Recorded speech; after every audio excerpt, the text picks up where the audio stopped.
शब्दाची जी एनर्जी आहे, शब्दात जी पॉवर आहे ना, ती काम करते. आपण खूप मेहनत करतो पण आपल्याकडे हवे तितका पैसा येत नाही. रॅदर आपण त्या पद्धतीने कामही करत नाही किंवा आपला रोडमॅपही तयार नसतो प्रत्येक कामासाठी. तर मंडळी, हा खूप सुंदर व्हिडिओ होणार आहे आणि मला वाटतं प्रत्येकाला हवा वाटणारा हा व्हिडिओ आहे. तर व्हिडिओ मात्र शेवटपर्यंत पाहायचा आहे. मी अंजली नक्षत्र पुणे येथून तुम्हा सगळ्यांचं माझ्या चॅनलवर अगदी मनापासून स्वागत करते. तुम्ही छान असाल, मस्त असाल अशी श्री स्वामी समर्थांच्या चरणी कायम प्रार्थना असते. व्हिडिओ हा खूप खास होणार आहे. प्रत्येकाला हवे असलेला हा विषय आहे पैसा.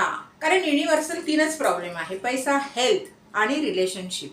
तर त्यापैकी आज आपण एक जे चॅलेंज आहे पैसा ते घेणार आहोत. पैसा आपण मेहनत करूनही आपल्याकडे येत नाही याची अनेक कारणे आहेत. आपण कसा आपलाच येणारा पैसा थांबवतो, तोही आपल्या कृतींनी, आपल्या ॲक्शननी, आपल्या शब्दांनी, आपल्या विचारांनी आपल्याकडे येणारा पैसा आपण मात्र थांबवतो. तर तो कसा थांबवतो हे तुम्ही जाणून घेणार आहात. आपण जेव्हा एखादी गोष्ट घ्यायला जातो किंवा आपण साधी भाजी घ्यायला जातो किंवा काही मार्केटमध्ये काही शॉपिंग करायला जातो, तेव्हा मात्र तिथे ते सगळं घेतल्यानंतर आपण प्राइस विचारतो, आपण सगळं विचारतो आणि जेव्हा टोटल करतात तेव्हा आपण काय करतो, सगळ्यात मोठी घोडचूक काय करतो, कितीला देणार, प्राइस सांगा, कमी करा. जी प्राइस तुमची आहे ती खूप आहे, तुम्ही त्याच्यामध्ये तुम्हाला कमी करावं लागेल, तुम्ही मला चांगला मोठा डिस्काउंट द्या, मी तुमची रेग्युलर क्लायंट आहे, मी पहिल्यांदा आलेली आहे, मी पुन्हा पुन्हा येईन, तुम्ही मला छान डिस्काउंट द्या. अशी वार्तालाप अगदी कॉमन आहेत आणि हे होत असतात बरं का मंडळी.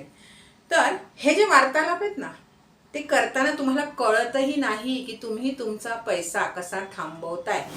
कारण जेव्हा तुम्ही डिस्काउंट मागता, जेव्हा तुम्ही पैसे बार्गिन करून कमी करता ना, तेव्हा तुम्ही युनिव्हर्सला मेसेज देताय, माइंड मेसेज देताय आणि वर्बली शाब्दिक मेसेजही तुम्ही देताय की मी डिस्काउंट मागतीये, त्यांच्याकडे डिस्काउंट मागतीये. याचा अर्थ काय होतो की सबकॉन्शियसली मी जास्त पैसे खर्च करणार नाही याचा अर्थ असा होतो, किंवा तुम्ही जी प्राइस सांगितली त्या प्राइसला मी देणार नाही याचा अर्थ असा होतो. आणि सबकॉन्शियसली काय मेसेज जातो डिवाइनमध्ये की जास्त पैसे मी खर्च करणार नाहीये, याचा अर्थ मला जास्त पैसे नको आहेत. सबकॉन्शियसली हा अगदी मी बचत करतीये ही झाली ह्युमन टेंडन्सी की मी बचत करतीये, मला बचत करायची आहे, मला माझे पैसे वाचवायचे. 100 to 100% परफेक्ट आहात तुम्ही. प्रत्येकाला आपला पैसा वाचवायचा असतो, पण जे आपण शब्द वापरतो ना ते आपला घात करतात. तर तेव्हा तुम्ही जेव्हा डिस्काउंट मागता ना, तेव्हा सगळ्यात प्रथम काय होतं माहिती आहे का, युनिव्हर्सला जो मेसेज जातो ना तुमच्याकडून, कारण तुम्ही एकदा मागत नाही ना डिस्काउंट, तुम्ही प्रत्येक वेळी डिस्काउंट मागता, प्रत्येक वेळी बार्गेन करता, घासाघीस करता आणि जी रक्कम असते त्यामध्ये काहीतरी कमी करायला जाता.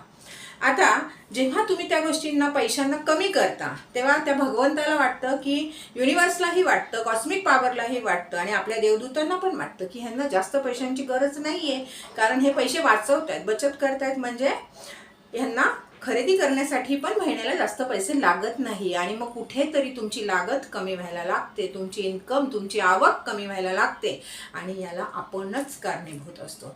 पण मंडळी, मी हे सांगत नाही की तुम्ही डिस्काउंट मागू नका, मी हे सांगत नाही की तुम्ही बार्गेन करू नका, पण बोलण्याची पद्धत वेगळी ठेवा. आणि बोलण्याची पद्धत काय असावी तुमची की जेव्हा तुमचं एखादी गोष्ट तुम्ही घ्यायला जाता, हे लक्षपूर्वक ऐकायचं आहे मात्र सगळ्यांनी, जेव्हा एखादी गोष्ट तुम्ही घ्यायला जाता त्यावेळेस तुम्ही त्या दुकानदाराला किंवा त्या भाजीवाल्याला, त्या फ्रूटवाल्याला तुम्ही काय बोलू शकता कि मैंने तो इतना सब अभी लिया है तो आप अपने खुशी से, आप मुझे कितने में दोगे वो बताओ, आप डिस्काउंट कर दो, अपने खुशी से कर दो. हे वाक्य यायला पाहिजेत आणि तुमच्या आयुष्यातली ही ब्रीद वाक्य पाहिजेत जर तुम्हाला बार्गेन करण्याचा शौक असेल, हौस असेल. काही जण बार्गेन फक्त कशासाठी करतात माहिती, त्यांना आवडतं म्हणून करतात.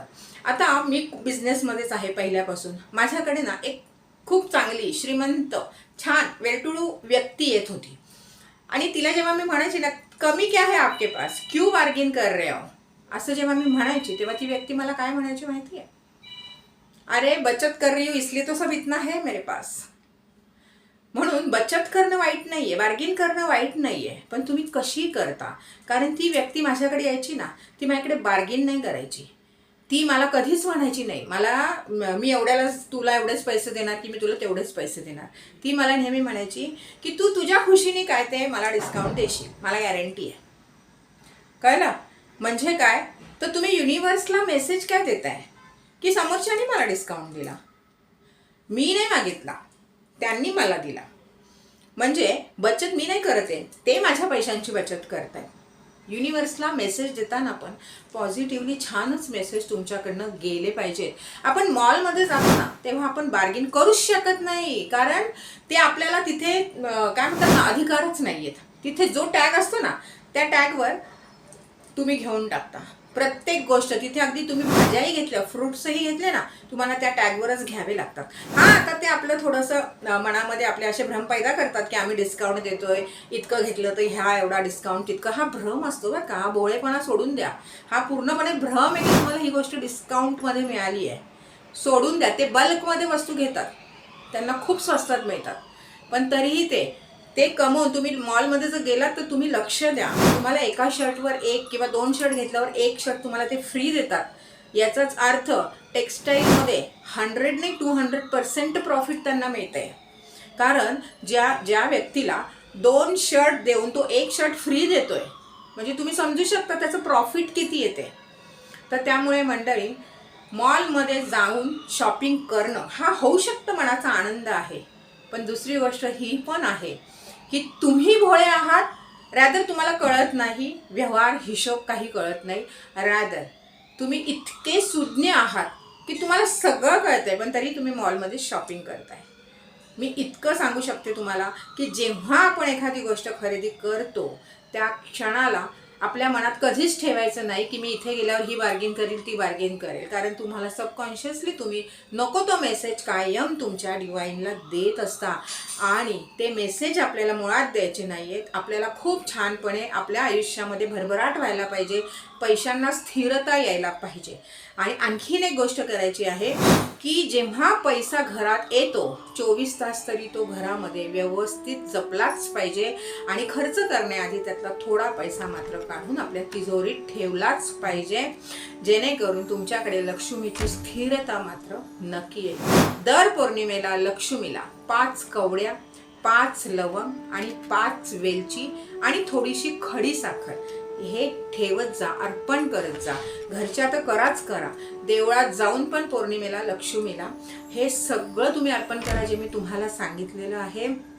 जेव्हा जेव्हा तुम्ही ह्या गोष्टी अर्पण कराल तेव्हा तेव्हा तुमच्या आयुष्यामध्ये तुम्हाला खूप चमत्कारिक रिझल्ट्स पाहायला मिळतील. आणि मग तुमच्या आनंदाला पारावार राहणार नाही. पण शब्दात फार ताकद आहे मंडळी. याच्यावर एक व्हिडिओ आहे आणि जो मिलियन व्ह्यूज क्रॉस केलेला आहे, तुम्ही नक्की पाहून घ्या. शापित शब्द असं त्याचं नाव आहे. पण शब्दाची ताकद आहे ती तुम्ही ओळखून घ्या आणि तुम्ही त्याचा पडताळा करा की आतापर्यंत तुम्ही जे बोललेले आहात ते घडलेलं आहे. कारण शब्दाची जी एनर्जी आहे, शब्दात जी पॉवर आहे ना, ती काम करते. म्हणून आपल्याला भगवंताने जी इंद्रिय दिलेली आहे त्यात एक इंद्रिय म्हणजे आपलं तोंड आहे. तेव्हा आपलं तोंड इतकं पॉझिटिव्हली आपले शब्द त्यांनी फिल्टर करून बाहेर काढले पाहिजेत. ह्याची गॅरंटी मात्र तुम्ही घ्या. आणि मला नक्की सांगायची गॅरंटी कोण कोण घेत आहे कॉमेंटमध्ये मला सांगा की आजपासून शब्द मी पॉझिटिव्हच वापरणार, पॉझिटिव्ह वेनीच वापरणार. हे मला नक्की जे घेणार आहेत ही गॅरंटी त्यांनी कॉमेंटमध्ये मला सांगायचं आहे. आणि मी नेहमी सांगते की व्हिडिओ तुम्ही कुठून पाहत असाल मला नक्की कळवा. तर मंडळी, या व्हिडिओला जास्तीत जास्त शेअर करा, कारण लोकांना ह्या व्हिडिओची खरंच नितांत गरज आहे. तेही या चुका करत आहेत, तर त्यांच्या चुकांना आळा घालण्यासाठी मात्र तुम्ही तत्पर राहा. तुम्हालाही हा व्हिडिओ आवडला असेल तर लाईक करायला विसरू नका. आणि मिस्टिक एलेरामध्ये ज्यांनी अजूनही सबस्क्राईब नाही केलेलं त्यांनी लवकर चॅनल सबस्क्राईब करा. म्हणजे असे सुंदर, रहस्यमय आणि खूप छान छान रेमेडीज असलेले व्हिडिओ तुम्हाला पाहायला मिळतील. तर मंडळी, पुन्हा आपण लवकर भेटू. तोपर्यंत छान राहा, मस्त राहा आणि माझे व्हिडिओ पाहत राहा.